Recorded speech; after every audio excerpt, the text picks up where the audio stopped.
সম্মানিত দর্শক, শুভেচ্ছা অভিনন্দন বাংলা চিন্তা। আপনাদের সাথে আছি আমি জাহিদ খান। যে যেখান থেকে দেখছেন সবাইকে শুভেচ্ছা অভিনন্দন।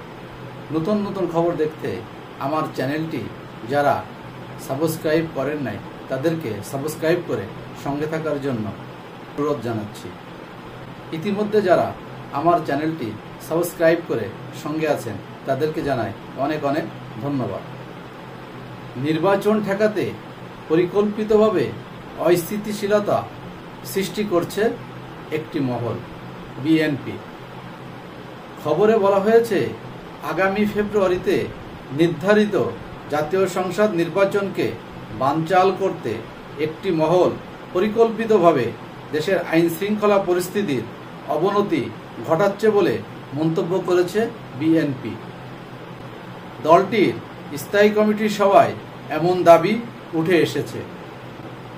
বুধবার রাতে গুলশান বিএনপির চেয়ারপারসনের রাজনৈতিক কার্যালয়ে অনুষ্ঠিত স্থায়ী কমিটির বৈঠকে এই মতামত আসে।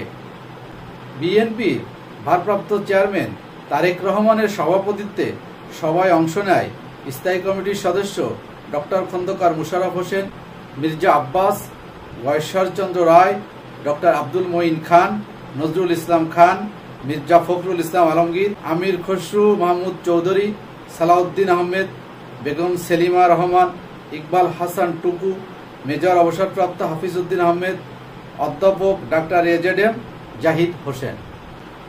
সভা শেষে দেওয়া বিবৃতিতে মির্জা ফখরুল বলেন, সভায় গতকাল গোপালগঞ্জে জাতীয় নাগরিক পার্টির সভায় ফ্যাসিস্ট আওয়ামী লীগের দুর্বৃত্ত ও সমর্থকদের হামলায় 4 জন নিহতের ঘটনায় বিএনপি গভীর ক্ষোভ ও নিন্দা প্রকাশ করছে।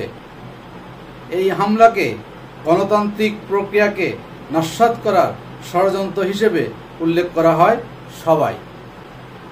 বিবৃতিতে আরও বলা হয়, পতিত ফ্যাসিস্ট হাসিনা সমর্থকরা পরিকল্পিতভাবে গণতান্ত্রিক প্রক্রিয়াকে নস্যাৎ করার জন্য ফ্যাসিস্ট বিরোধী আন্দোলনে উল্লেখযোগ্য ভূমিকা পালনকারী জাতীয় নাগরিক পার্টির সমাবেশে আক্রমণের ঘটনা ঘটায়।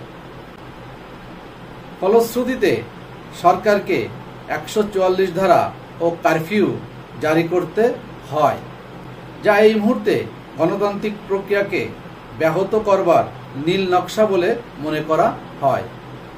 এই প্রসঙ্গে পরিস্থিতি নিয়ন্ত্রণে রাখতে সরকারের ব্যর্থতার সমালোচনা করে।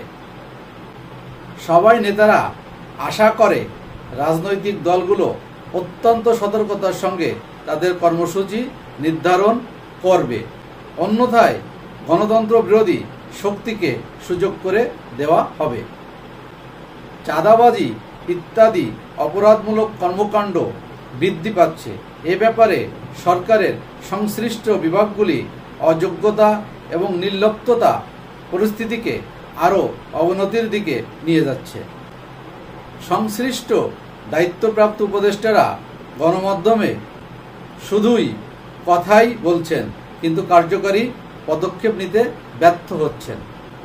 আইন শৃঙ্খলা পরিস্থিতির উন্নয়নের জন্য অতি দ্রুত সব ব্যবস্থা নিতে সরকারকে আহ্বান জানানো হয় বৈঠকে।